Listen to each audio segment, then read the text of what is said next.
Bonjour à tous, bienvenue sur la chaîne EEB Rivesaltes. Aujourd'hui nous allons voir le tableau de communication. Je suis bien content de vous retrouver, ça faisait longtemps que je n'avais pas fait de vidéo. J'ai trouvé une vidéo que le grand nous a mis à notre disposition sur internet, alors je vais vous la publier et après je vous donnerai le cours.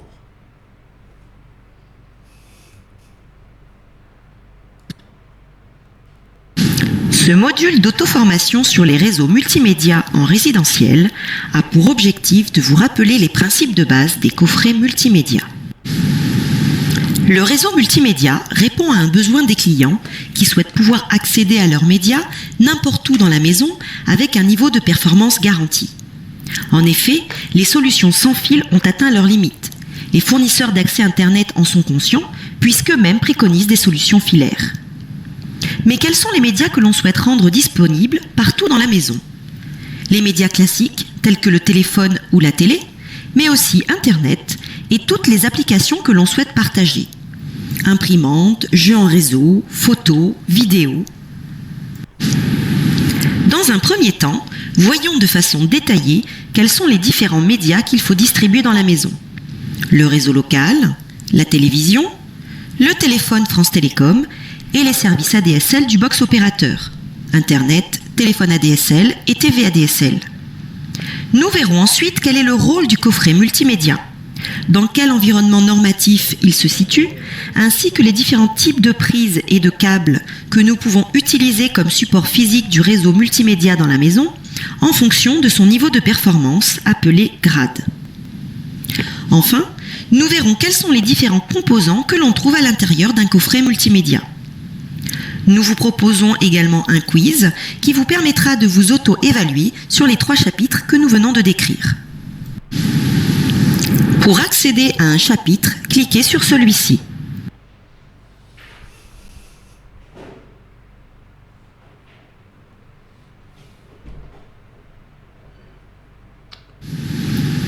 Les différents médias que nous allons distribuer sont les suivants.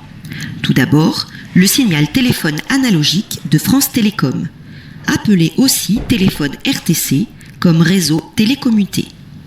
Le signal télévision, qui provient soit de mon antenne râteau hertzienne, de ma parabole ou de mon câble opérateur. Et les services ADSL de ma box, Internet, le téléphone ADSL ou encore téléphone illimité ou IP, et la télévision ADSL. Notez que tous ces médias proviennent de l'extérieur de ma maison. Mais il nous reste encore à partager nos vidéos, photos, musique, jeux, imprimantes, etc. Et c'est ce que va nous permettre la création d'un réseau local. Nous pourrons ainsi partager les médias ou équipements qui sont dans la maison. Commençons, si vous le voulez bien, par le partage des médias au sein de ma maison. Partage de fichiers vidéo, audio, photos, imprimantes, etc. réalisés grâce au réseau local. De quoi a-t-on besoin pour créer ce réseau local ? Le réseau local est l'interconnexion de différents périphériques entre eux. On utilise aussi l'acronyme LAN pour désigner le réseau local. Cette dénomination signifie Local Area Network. Ethernet est le standard de transmission de données pour réseau local le plus répandu. Pour créer un réseau local afin de partager les médias de la maison, mais aussi ma connexion Internet, il faut installer un switch. Le switch se présente sous forme de boîtier intégrant plusieurs ports RJ45. Il connecte les différents périphériques selon une typologie en étoile. Il agit comme une multiprise dans le domaine du courant faible, car il permet de multiplier le nombre de points où l'on pourra accéder au signal, tout en permettant le partage de contenu multimédia. Voici un média serveur ou encore media center raccordé à mon téléviseur. Mis en réseau par le biais du switch, il va pouvoir aller chercher les différents médias stockés sur mon ordinateur pour les afficher sur mon téléviseur. Ou encore cette imprimante qui peut être utilisée depuis les 2 ordinateurs. Bien sûr, les 2 ordinateurs peuvent échanger des fichiers entre eux. Ils vont pouvoir également partager la connexion Internet une fois la box raccordée au switch. Il existe différents types de switch supportant des débits maximum par port différents. Le débit, c'est la vitesse de transmission. il s'exprime généralement en mégabits par seconde, soit les millions de bits d'informations transférés par seconde. Un switch prend en charge différents débits simultanément.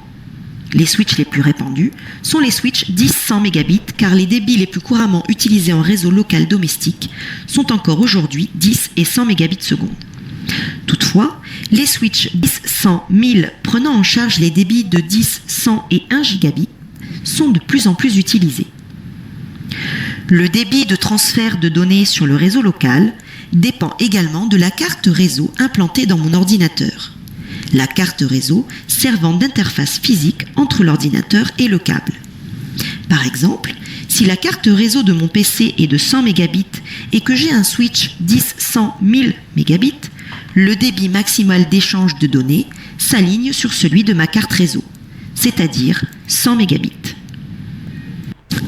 Les supports de transmission physique d'un réseau local sont des câbles, principalement à paire torsadée, et des prises et fiches de type RJ45, standard universel. Nous y reviendrons ultérieurement. Poursuivons à présent par le média télévisuel. Les trois principaux moyens de transmission de la télévision en France sont le hertzien, le câble et le satellite. Le mode hertzien est historiquement la première technique de diffusion de la télévision qui a permis de diffuser la télé grâce à des ondes radio transmises par des émetteurs et captées par des antennes, les fameuses antennes râteaux. La télévision par câble permet la diffusion des chaînes de télévision par le biais d'un réseau câblé. D'abord dédié exclusivement au transport des programmes de télévision, le réseau s'est ouvert à d'autres services tels que la téléphonie et Internet.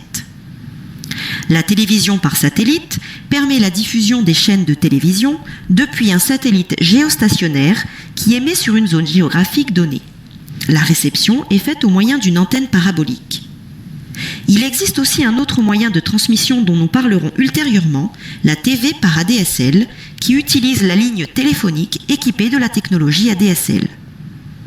De même qu'il y a des longueurs d'onde pour la radio, il y a des fréquences pour le signal de la télévision, différentes selon le mode de réception.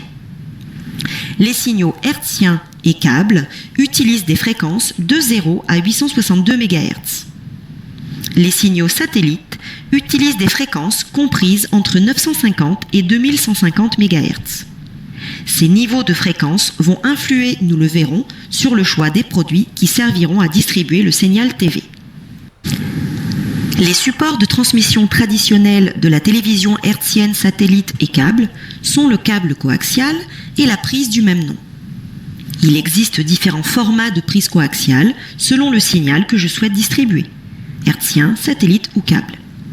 Notez qu'il est désormais possible de distribuer le signal télé sur le même support physique utilisé pour créer mon réseau local, à savoir du câble 4 paires torsadé, des prises et des fiches RJ45. Nous en reparlerons plus tard. Voyons maintenant le téléphone et les services ADSL. Rappelons au préalable que l'ADSL est une technique qui permet d'utiliser la ligne téléphonique pour transporter des données informatiques indépendamment du service de téléphonie. D'abord utilisée pour fournir un accès Internet, l'ADSL permet aujourd'hui de diffuser également des programmes de télévision et la téléphonie dite illimitée. Le signal téléphonique analogique de France Télécom et les signaux ADSL sont véhiculés par le même support physique jusqu'à ma maison. Il s'agit du réseau public France Télécom. Pour pouvoir bénéficier de ces deux services en même temps, il va donc falloir séparer les deux signaux. Dans une installation courant faible résidentielle, le filtre ADSL remplira cette fonction.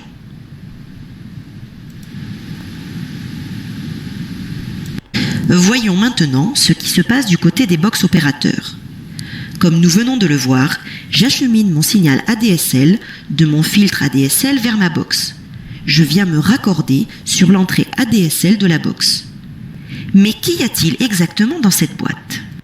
Il faut savoir que toutes les box du marché intègrent un modem et un routeur. La fonction modem comme modulation et démodulation, permet de retravailler le signal pour qu'il puisse être utilisé par les différents équipements de ma maison. Il interprète les signaux en provenance de la ligne téléphonique et les retranscrit en signaux compréhensibles par les équipements. C'est la modulation. Il effectue l'opération inverse pour les informations qui sortent. C'est la démodulation.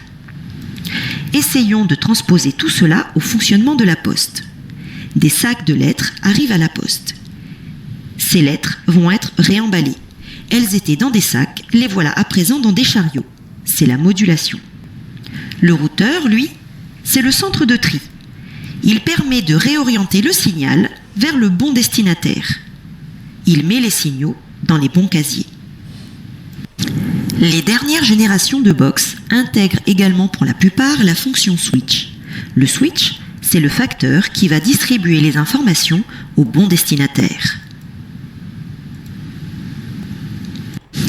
Lorsqu'il n'y a pas de switch dans la box, je peux en connecter un, de la sortie LAN ou Ethernet, les dénominations étant différentes selon les box. Je viens raccorder mon switch sur n'importe quel port non utilisé.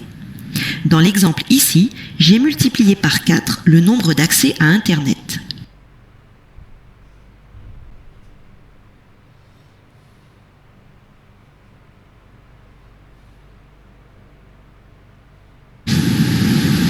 Nous venons de voir les médias à distribuer dans la maison. Nous avons vu qu'il y avait des ressources externes et même internes, comme des contenus stockés sur un ordinateur par exemple. Nous voulons partager ces ressources et les rendre accessibles partout dans la maison. Le coffret multimédia va orchestrer tout cela. Il est au cœur de mon installation. C'est le point d'entrée de tous les médias en provenance de l'extérieur que je vais distribuer dans les différentes pièces de ma maison. C'est aussi depuis le coffret multimédia que je vais créer mon réseau local grâce à un switch. Comme vous pouvez le constater, l'architecture d'un réseau multimédia est en étoile. Cela permet d'affecter une ressource sur n'importe quelle prise de communication équipant la maison.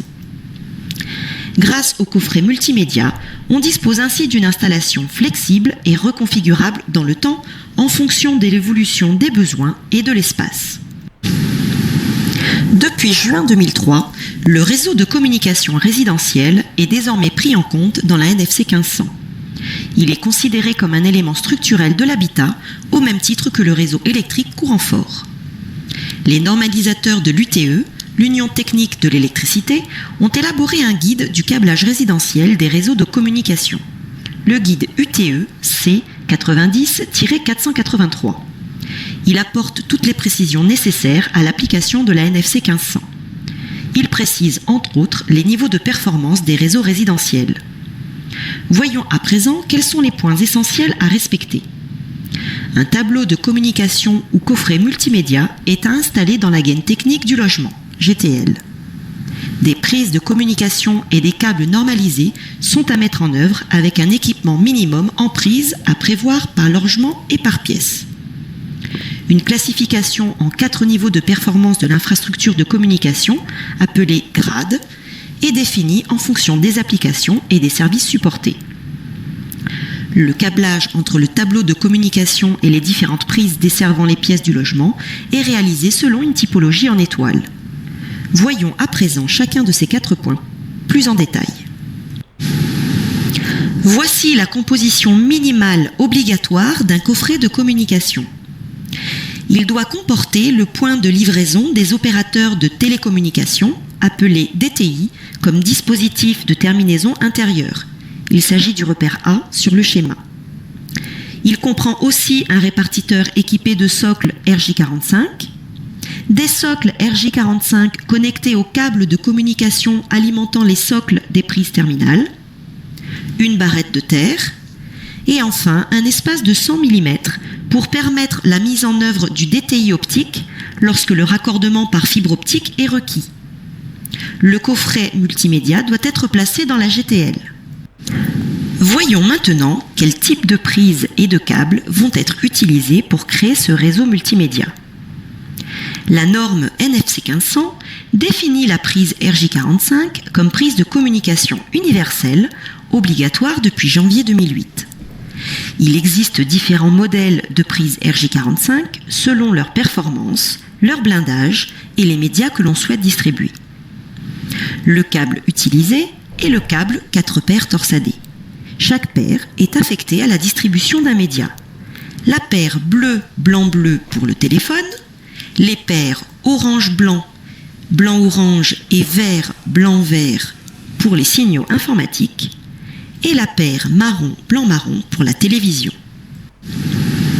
Mais lorsque la télévision n'est pas distribuée sur RJ45, la NFC 1500 spécifie le nombre de prises coaxiales à prévoir en fonction de la surface du logement. Concernant le câblage en étoile, il est impératif que chaque prise de communication soit reliée individuellement au coffret multimédia.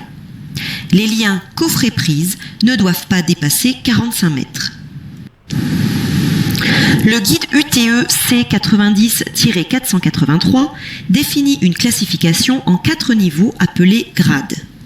Ces grades correspondent aux performances de l'infrastructure de communication en fonction des applications et des services supportés. En grade 1 sont distribués sur RJ45 les médias suivants: le téléphone analogique, l'Internet haut débit et les services ADSL de la box, le réseau local informatique à 100 mégabits. On garde en complément une infrastructure coaxiale pour la télévision. En grade 2, ce sont quasiment les mêmes médias qui sont distribués, à la différence du réseau local informatique qui passe à 1 gigabit. Toujours en complément d'une infrastructure coaxiale pour la télévision. Le grade 3 est l'infrastructure multimédia avec tous les services distribués sur RJ45, y compris la télévision hertzienne, câble, voire même satellite dans certains cas. Le grade 4 est encore à l'étude, puisqu'il s'agit de l'infrastructure fibre optique au sein de ma maison. Nous n'en reparlerons donc pas dans ce module. Voyons maintenant comment sont définies les performances ainsi que le blindage des câbles et des prises. Les câbles et les prises sont rangés en catégories allant de 1 à 7, permettant de caractériser leur performance. La performance correspond à la bande passante ou encore la fréquence maximale que peut supporter le composant. La norme, aujourd'hui, impose au minimum des composants de catégorie 5. Les autres catégories, 1, 2, 3 et 4, ne sont plus installées. En résidentiel, nous parlerons surtout des catégories 5 et 6. La performance des composants de catégorie 5 est mesurée sur une bande passante de 100 MHz. Ces composants peuvent supporter des débits allant jusqu'à 100 mégabits. La performance des composants de catégorie 6 est spécifiée jusqu'à 250 MHz. Les débits supportés vont jusqu'au gigabit. Voyons à présent les différents types de blindage. Commençons par le blindage des câbles. Le blindage des câbles permet de limiter les interférences. Comme il est fait d'aluminium, celui-ci constitue également un référentiel de masse. Le blindage peut être appliqué individuellement aux paires ou à l'ensemble formé par celle-ci. Il existe différents types de paires torsadées dont les appellations sont normalisées. Une première lettre, X, désigne la présence ou non d'un écran de blindage autour des 4 paires. Un slash sépare cette première lettre d'une deuxième lettre caractérisant la présence ou non d'un écran par paire. La désignation se termine toujours par les 2 lettres TP comme Twisted Pairs, paires torsadées en français. La lettre U comme Unshield, signifiant non blindé, indique qu'il n'y a pas d'écran. La lettre F comme feuillard désigne la présence d'un écran. L'écran est formé d'un ruban alu polyester. Ainsi, un câble UTP est un câble non blindé collectivement et non blindé paire par paire. Un câble FUTP a quant à lui un blindage général par feuillard, comme nous l'indique la première lettre F. La deuxième lettre U signifie qu'il n'y a pas de blindage par paire. Notons que tous les câbles avec écran général possèdent un drain de continuité ou drain de masse qu'il faudra raccorder sur les prises RJ45 en plus des 8 conducteurs. Ici, nous avons un câble FFTP avec un blindage général autour des 4 paires et un blindage paire par paire. Pour les prises, c'est le même principe. Il existe des prises blindées et des prises non blindées. Nous vous proposons ici la correspondance des câbles et des prises les plus utilisés en résidentiel. Le câble UUTP se raccorde sur une prise UTP, le câble FUTP se raccorde lui sur une prise FTP, tandis que le câble FFTP se raccorde sur une prise STP. La prise UTP est également appelée prise 8 contacts. En effet, on raccorde sur cette prise les 4 paires, soit 8 conducteurs en tout. Cette prise n'est pas blindée. La prise FTP reçoit un 9e conducteur à raccorder. Il s'agit du drain de masse. C'est pour cela qu'on l'appelle prise 9 contacts. Quant à la prise STP, elle est non seulement blindée comme vous pouvez le constater sur la photo, mais en plus elle reçoit un capot de blindage. Quel type de prise et de câble dois-je utiliser selon le niveau de performance de mon installation ? En grade 1, j'opte pour une prise catégorie 5 FTP et un câble catégorie 5 FUTP. Il est recommandé d'utiliser du câble blindé. En effet, le blindage des câbles et des prises permet de limiter les interférences électromagnétiques liées à l'environnement.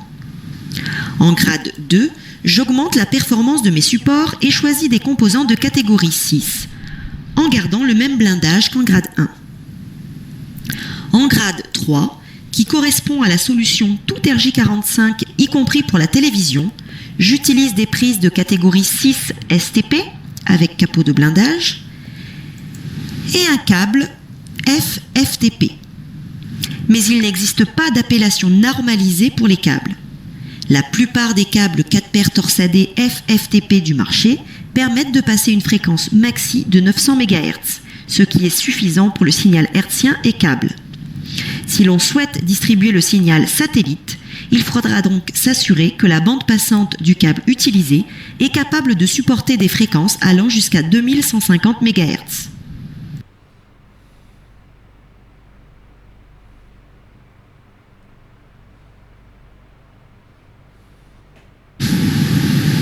De quoi est composé un coffret multimédia et comment fonctionne-t-il ?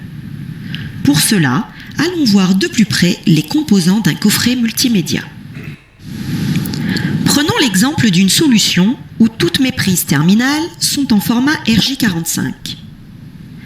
Toutes les prises terminales de la maison sont reliées au coffret par un câble 4 paires torsadé sur un module de brassage RJ45. Toutes les ressources provenant de l'extérieur vont être reliées à un répartiteur qui se trouve également dans le coffret. Dans notre exemple, nous en avons 3. Un répartiteur TV sur lequel est raccordé mon câble coaxial, un switch pour la partie réseau local et un répartiteur téléphone sur lequel je ramène le signal téléphone analogique.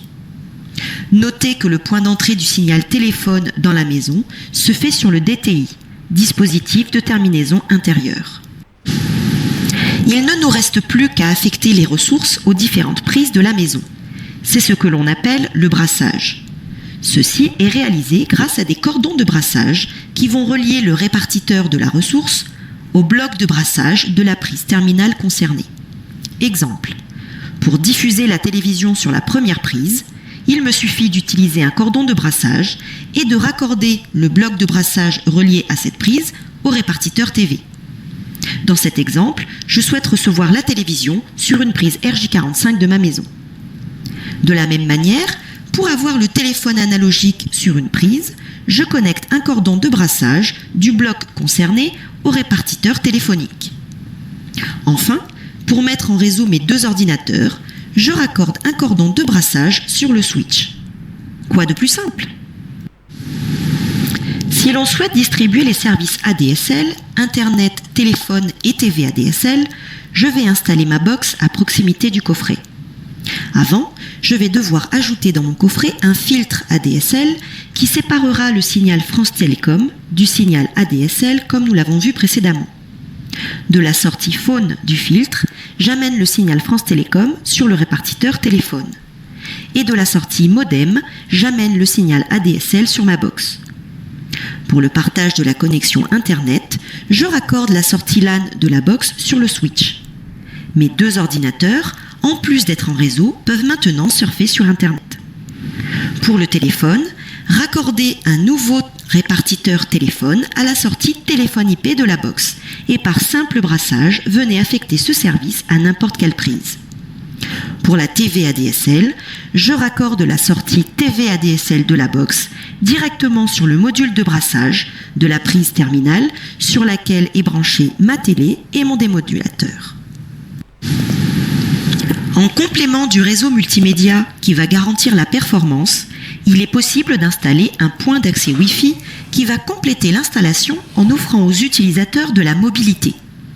Il s'installe comme une prise terminale RJ45. Il est donc relié au coffret par un câble 4 paires torsadé sur un module de brassage. Et il est raccordé au switch par un cordon de brassage. Dans notre exemple, il permet à n'importe quel ordinateur de la maison équipé d'une carte Wi-Fi de se connecter au réseau local et d'accéder à Internet. Pour résumer, dans un coffret multimédia, nous allons trouver des modules de brassage raccordés aux prises terminales de la maison, des répartiteurs sur lesquels j'amène le signal que je souhaite distribuer, et des cordons de brassage qui permettent d'affecter la bonne ressource sur la bonne prise. Dans ce coffret, le brassage est manuel, mais il existe des solutions où le brassage se fait en automatique dans le coffret. Quel que soit le mode de brassage, mon installation est flexible, évolutive, avec un niveau de performance garanti. Voilà messieurs, j'espère que cette vidéo vous a plu. J'ai trouvé ça chez Legrand. Je trouve qu'elle explique bien. Ouais. Bon, il est vrai qu'il y a certains stagiaires qui m'ont demandé, monsieur, des modems, des routeurs, on ne s'en sert plus. Alors, ce que je peux répondre à ça, c'est que dans certaines zones en France, on n'arrive pas par la fibre. C'est-à-dire qu'il y a encore certaines zones en France où on va se servir encore d'un routeur, d'un filtre ADSL, d'un DTI. On va encore s'en servir. Le jour qu'on n'en aura plus besoin, je l'enlèverai du cours. Voilà, alors écoutez, je vais clôturer cette première partie et je vais de suite vous faire la deuxième partie parce que on a vu les besoins que nous avions pour faire une installation multimédia. Et maintenant, nous allons voir comment et quel matériel il va nous falloir et où l'installer. Alors, la première partie, je vais vous la mettre en vidéo et en suivant, vous aurez la deuxième partie. Je vous dis à de suite.